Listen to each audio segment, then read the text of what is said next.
Hello, welcome to the match preview of England against Switzerland. The competition is now hotting up. We're into the quarterfinals of Euro 2024. Gonzo, you won the last 16. What did you make of that game? Awful. Just awful. I mean, it was really good to come through at the end. It has to be said. The celebrations, I don't really have a massive problem with the celebrations. I think they're utter. I don't think it was arrogance. I think people say, "Oh, England arrogance." I think it was relief. I do. I just think it was relief. It's not just the fans that thought England were going out. I think everybody thought that England was going out. I mean, I've seen a lot of criticism of Declan Rice and Bellingham, and we've seen Rice. We know. We've seen Rice do this before against Frankfurt and stuff like this. I say this, and I've said this numerous times since we've been doing Hammers Chat over the years. We all know someone that's ultra competitive, right? You can't play these people at Monopoly. They're hiding money under the board and all sorts. Do you know what I mean? They're pretending to pass go twice.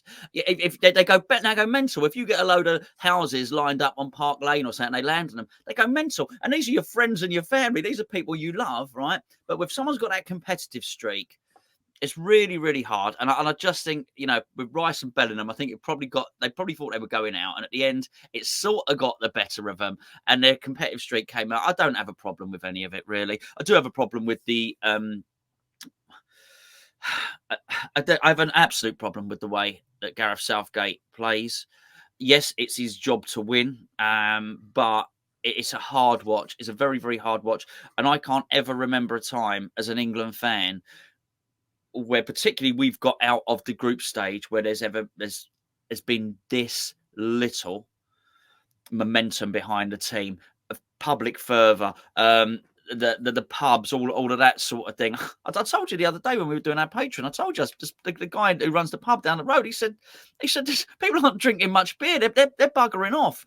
So I know that's not particularly Gareth Southgate's job, but it was insipid. It was limp. He doesn't seem to know how to deploy players. Doesn't seem to know where to play the players in their best positions. When he reverted to wing backs, he really should have put Trent Alexander-Arnold on.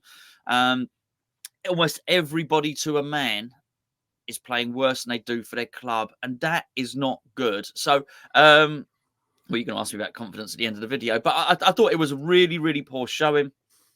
And I think we got away with one, quite frankly.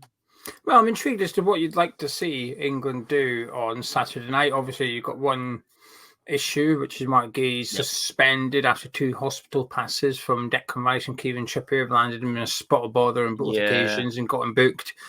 So there is one forced change. There's a lot of talk that Southgate is going to revert to a back 3, which is what you were wanting to see in the last preview. You were sort of an advocate for it.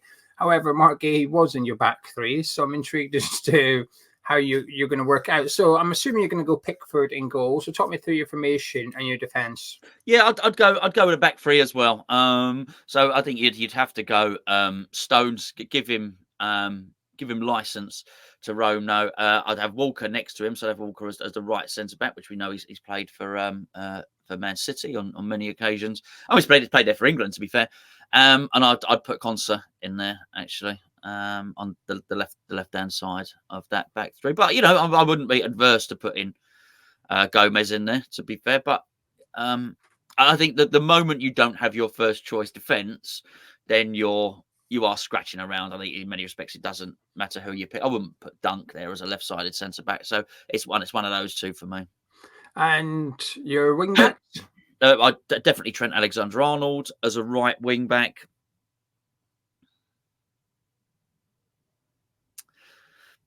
I think I'd go for it with Shaw.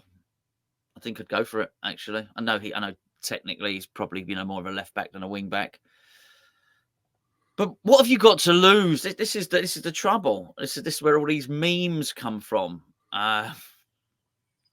Actually, somebody else on the other. What was he cooking? He was cooking something in a frying pan, Southgate. But he had all the welding gear on. So he had the mask and the fireproof gloves and all. So they're coming thick and fast. Keep them coming, Tony. So they're really good fun. But this is where it comes from. It's not just he's tactics on the pitch. It's just him having the nerve to actually go for it. And you look at it thinking, mate, you couldn't have had more of an indication that your time is up. You just had it. That is the very essence of a lucky escape, a really lucky escape. And if anything, it's like one of those things where something drastic happens to someone, right? And they have a really close shave, and they go, do you know what?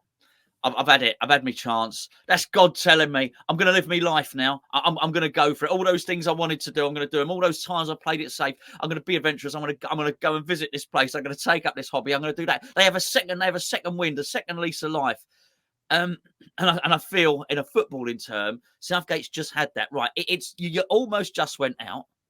Do it. Just do it. Do it. Do it. Just take a bloody risk. In fact, take about 5 of them and see where it gets you, because quite frankly, it's been crap. So I would actually go for, I would probably play Shaw there, actually. Right, that's 5 of your outfielders done. 5 remaining. How would you like the midfield to line up? Whew. This is okay. So I'm going to play Rice in there. Absolutely going to play Rice. I'm going to play with 2 strikers, actually. Okay. He's been shown the way, hasn't he? So I'm going to play Rice.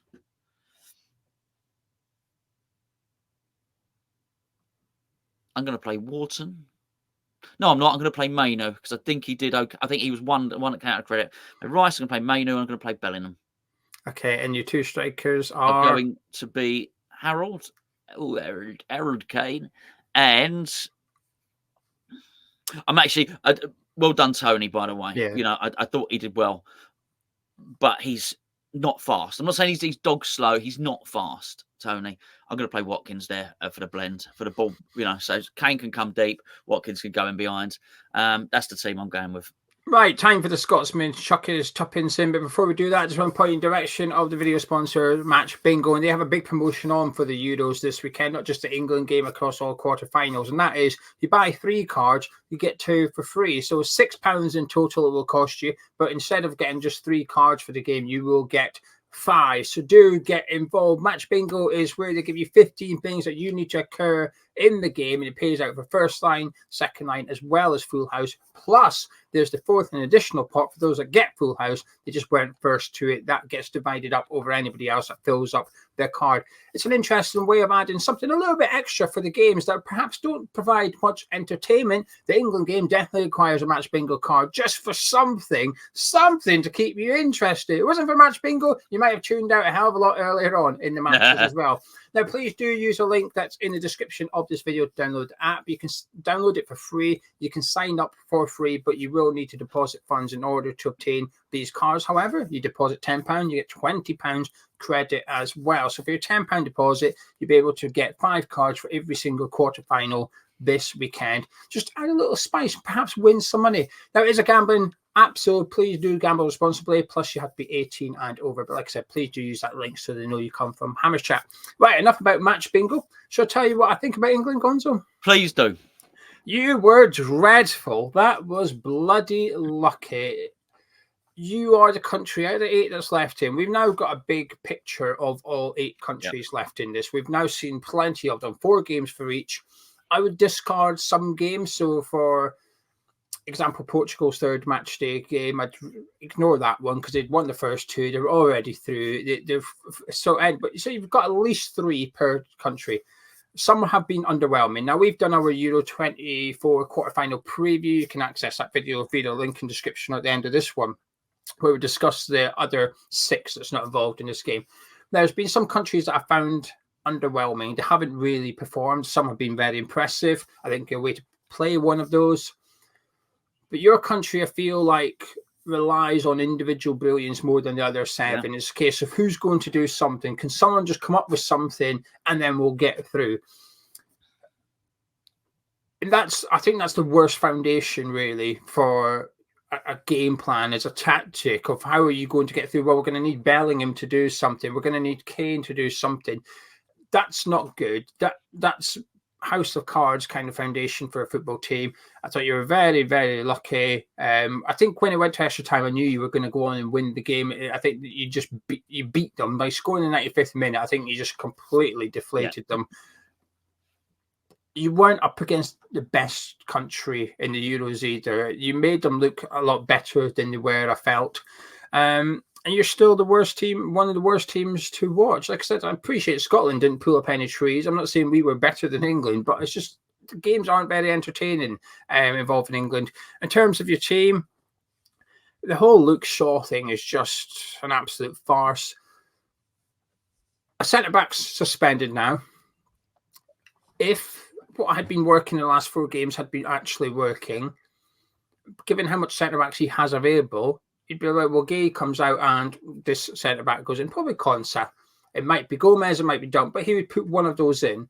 The fact that he's reverting to back 3 tells you, and I appreciate Switzerland play back 3, so that might play into it a little bit. But England, I don't think England should be changing their tactics because of what the opposition do. Not that drastically. You should be good enough to say, no, we're going to stick to our game plan because we're going to beat you with it. We are good at what we do. We have good players. We're going to beat you.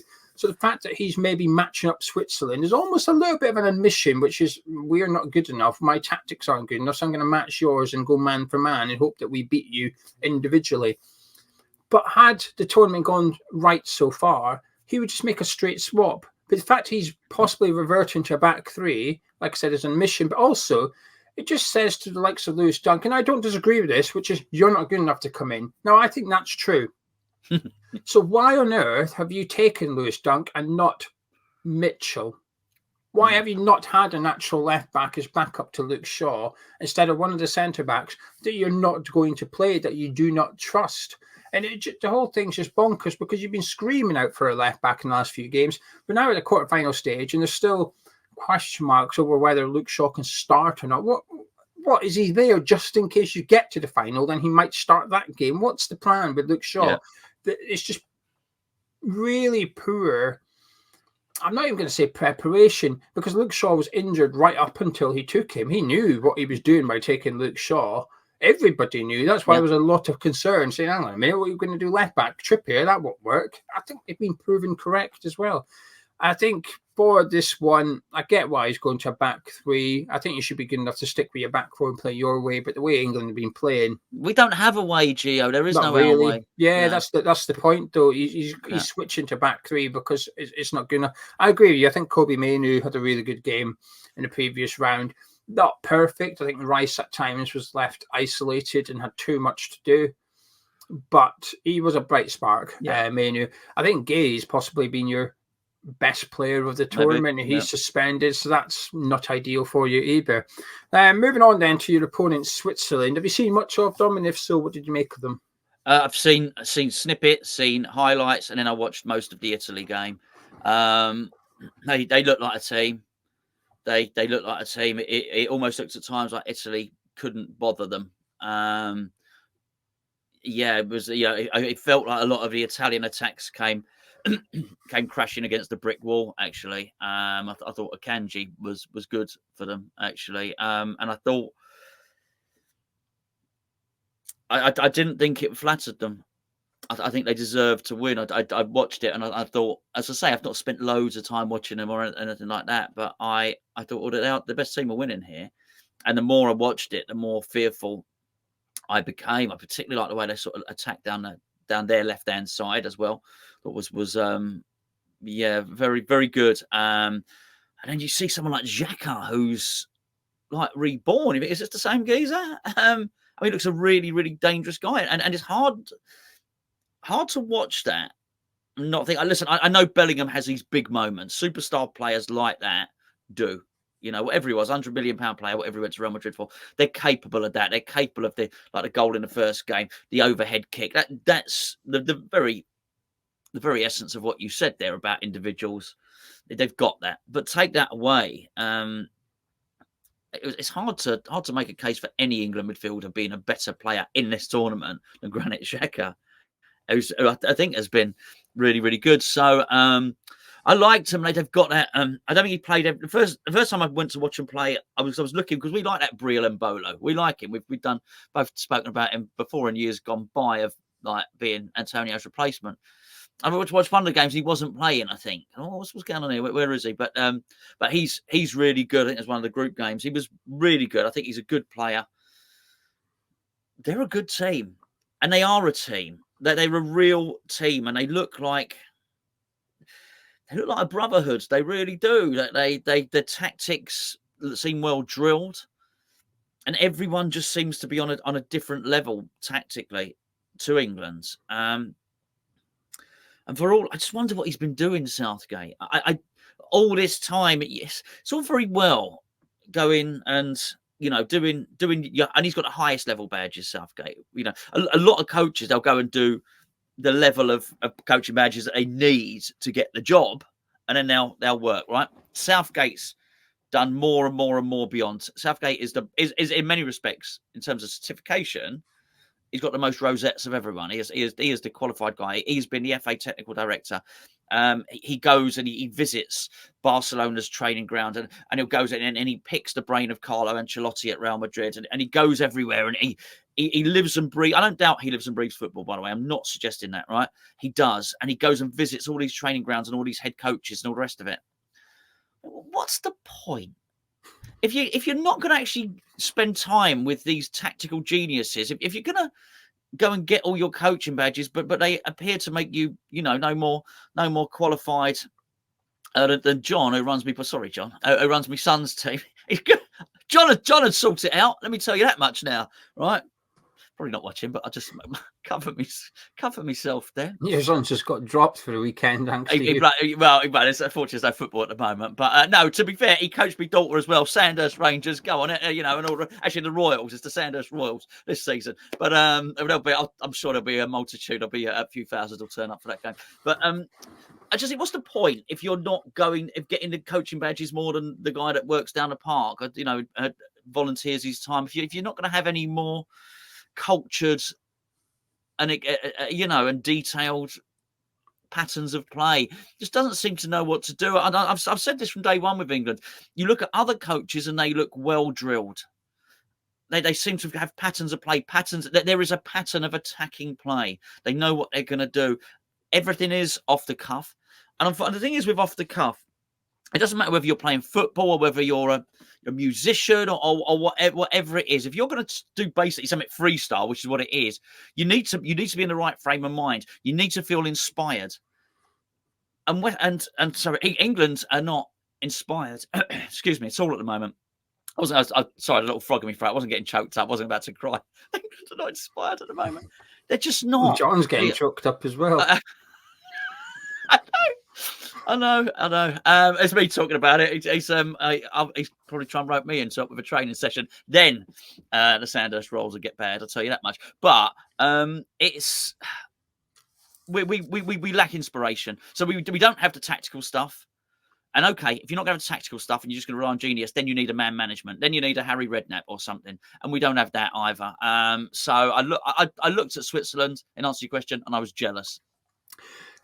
Funny one for me, Switzerland. Their first game against Hungary, I thought they were very good, won comfortably. Their second game was against us. Didn't think they were all that. I thought we ended up drawing the game, and I came away thinking there was maybe an opportunity there for us to go and try and win that game. I was pretty surprised at how easily we coped with them with the back three as well. Maybe Southgate took inspiration from Scotland's performance against Switzerland. maybe that's the reason for it. But we coped fine. It didn't cause us much bother, and in the end, I was disappointed we didn't go on and win against them. So first game, very impressive. Second game, I didn't see their third game. They were playing Germany whilst we were playing Hungary, so I couldn't watch that game. But against Italy, they were absolutely fantastic. One of the better performances of a country for 90 minutes in the Euros so far. Tactically, all over Italy. Now, there is context here. Italy have been poor all tournament.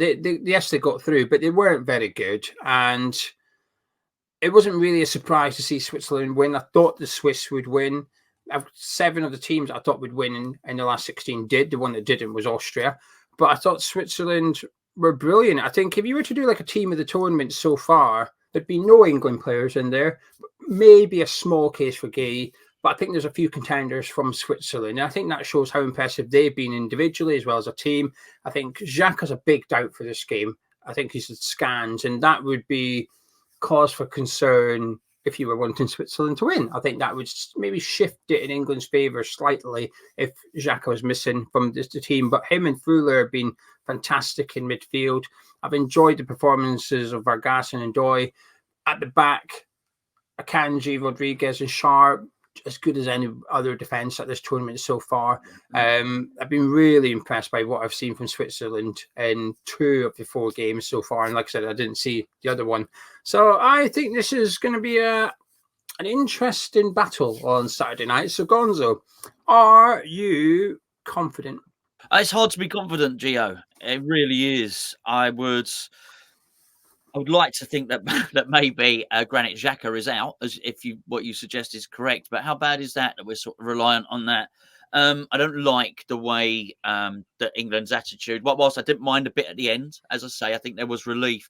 It's what was said afterwards. Once they would have calmed down, it was almost like they'd shown everyone, they'd answered their critics. Whoa, whoa, whoa, whoa! You've not done that.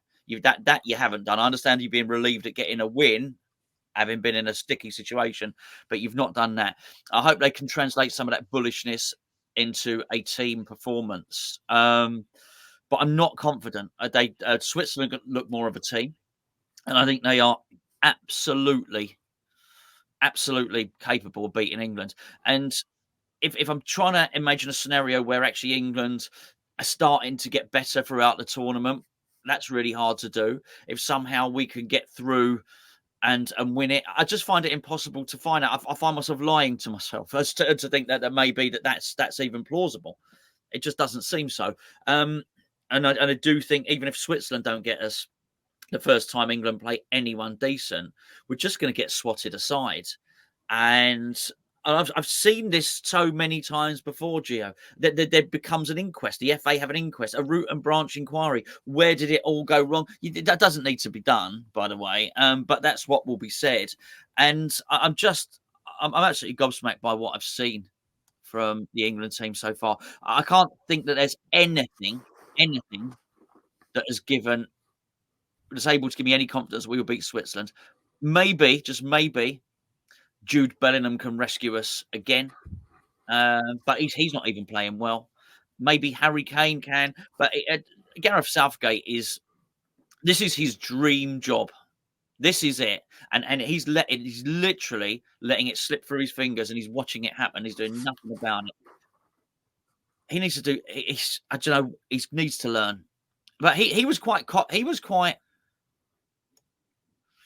I was as cocky as Gareth Southgate's going to be. He's not a bad man. He's not a cocky, arrogant guy. He's not. But when he was talking about bringing Ivan Toney on and all the rest of it, he sort of was making it sound like it was the plan. And I'm not having that. And not only I'm not having it, no one is. Nobody watching this is. No England fan is. And that indicates to me that he's a little bit deluded. And if he's deluded, he's not going to recognise as a problem. And if he's not going to recognise a problem, he's not really going to try and fix it. And maybe this reported switch of formation is more a reaction to Gahey's suspension than it is him thinking, okay, the team's playing crap. I need to do something different. If that's the case, we're in trouble because we're just going to get we're just going to get the same thing but a slightly different flavour, and that's not going to be any good. So no, I'm not confident at all. Yeah, I don't think you can be. I think, after the first game, I think it's acceptable as an England fan to think, well, we'll get better. We got it wasn't great. We got the win. The next game will be okay. But you're now on to the 5th game of the tournament. And to be fair, I don't think anybody's saying this anymore, but you can't have that. Well, we'll grow into the tournament. We can't be that bad. Well, actually, you are still just as bad. And you ain't showing anything in terms of growing into the tournament. The Dutch did. The Dutch turned up in the last 16 with their best performance of the Euros so far. England haven't done that. There's almost been no reaction. They're completely aware of the noise because they keep speaking about it, but there's nothing on the pitch to show that they're going to do anything to get rid of it. Rice and Kane were very loud before the last 16, saying, "Oh, you ex-players have wore the shirt and done nothing, blah, blah, blah." Well, like I said, you're going to give it a little bit of this. Let's make sure you can do a little bit of this. And there was none of that as well. They got away with it again. And when I was watching Switzerland against Italy, I thought if this Swiss turn up and England from the group stages turn up, this Switzerland team will win. Yeah. The following day, England played and you saw group stage England turn up once again. I thought, all right, okay, now you've got a bit of a problem here. You're coming up against a country that will put a bit of fear into you and have players that can hurt you. Because I think previously what was lacking was that little bit of star quality. Teams coming up against England, they just didn't have quite enough about them to damage you. I think Switzerland have got that, but also they've got players on the bench that they can come on to influence the game. Again, something else I thought was perhaps missing from your previous opponents, where the players coming on, and it's a bit naive because I've never heard of some of them. They're coming on, and as a fan, you thought, well, what are they going to do? Are they going to do anything? They didn't really show too much. Whereas with Switzerland, there's a chance that Mbolo could be on the bench, for example, and come on for this game. And you think if he's coming on with 20 minutes to go and they need a goal, you think, he can get a goal. I think this is a different level opponent for you. And it's the first time. And this, obviously, if Granit Xhaka's not playing, I think that's a huge boost for England. I think he's been fantastic and he's pivotal to the way Switzerland playing through the lines. Their press as well has been impressive. He's a big part of that. If Xhaka plays, I think you're going out. So. If Xhaka doesn't play, I think you might squeeze through. I think it's quite a pivotal one, this one. So can I get any final words on your score prediction, please? Yeah, look, you talk about players coming off the bench and stuff like that. Even the players coming off the bench for Switzerland do so with a spring in their step. They're not playing with fear. They're excited to be there. They're that trick that they've been trying out in training. They want to see if it works in the game. This is a million miles away from England. And I go back to this. If ever nobody's read Sven-Goran Eriksson's books, probably 20 odd years old now, he talks about all this and the psychology of having something. We are absolutely paralyzed by fear sometimes, and we don't try that trick, that thing that whatever it is, that thing that these players do for their clubs, they don't do it for England. Be it the step over, the fast dribble, whatever the case may be, it's not happening. I saw the other day, Xavi Simons. What a player he is, by the way. I watched that guy play football all day. He's doing Rabonas. He's doing all types of. He's playing with a freedom to express himself. England players don't play with a freedom to express themselves, and that's a real problem. So you've got an inspired and an adventurous team playing a team that are riddled with fear and very heavily focused on what the media and social media is saying about them, which means they're image conscious. This is really bad. But going out and doing your job, being image conscious is maybe if you're a catwalk model or something like that, it might be some advantage to it. But when you have to go and compete, being image conscious is, who cares? Who cares what you look like? Who cares how you're perceived? Go out and enjoy yourself. Go out and express yourself. England are a million miles away from that. And for that reason, I think England are going out. I think there'll be some merit to the tactics and, it might be a close game because we're sort of tight and all the rest of it. But I still think Switzerland win 2-1. I think 1-0. I think 1-0 Switzerland with an asterisk, which is if Granit Xhaka starts. If he doesn't start, would your optimism go up a little bit, or would you still think that you're heading home? A little bit, but that's that whole thing about will the opposition become worse? It doesn't mean that we've become better. So our problems will still remain just because Granit Xhaka just means the opposition might not be quite so good. But I mean, this is bad news if we're relying on an Arsenal cast-off to be. Arsenal fans would not, in their wildest dreams, swap Declan Rice for Granit Xhaka. It was their old midfielder there. They wouldn't even, if you were to poll 100 of them, they'd all say, Rice is 10 times the player. And it shows the difference that you get in mentality and tactics, that actually sending someone out there with the right tactics and the right mentality can actually make them better than the £100 million player. So I might have a little bit more confidence, but not tons. A bit harsh on Xhaka there, I think. He's been one of the best midfielders in European football over the last year. I know you know this, but I think I kind of get your point. With Arsenal fans swapping, maybe not, but I do think he's been fantastic for club and country over the last 12 months. So I do think he's one of the better players at the tournament as well. Yeah. So I think it's fair to say if he's missing, it would impact that team a lot, just like it would be if you're referring to other players from certain countries as well. So anyway, that's it. We're going to wrap it up. Get involved in the comments below. If you've enjoyed this preview, please do give it a thumbs up by clicking on it below and subscribing to Hammers Chat. We've got our quarter-final preview up as well. That'll be on your screen in approximately a few seconds. But myself and Gonzo, catch you in a bit.